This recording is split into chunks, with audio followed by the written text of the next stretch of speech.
Hello and welcome to Do-It-Yourself channel. Today I will show you where to find and how to turn on our screen reader. To find this option, we have to go to the settings here. Then at the bottom of the menu is accessibility features. Then accessibility at the top. And here we have screen reader. Of course, by default it's turned off. To turn it on, we have to tap this little checkbox here.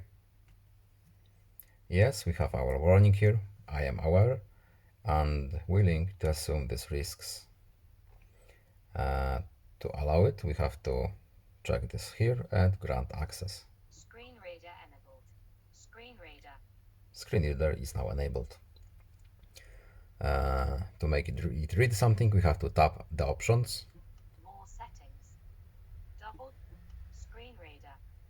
And Double touch to it's activate. reading Show screen what reader. we More choose. settings. Screen reader. To turn it off, Double we have touch to activate. first select what we want to Enable toggle. turn off and Double then touch to tap 2 times.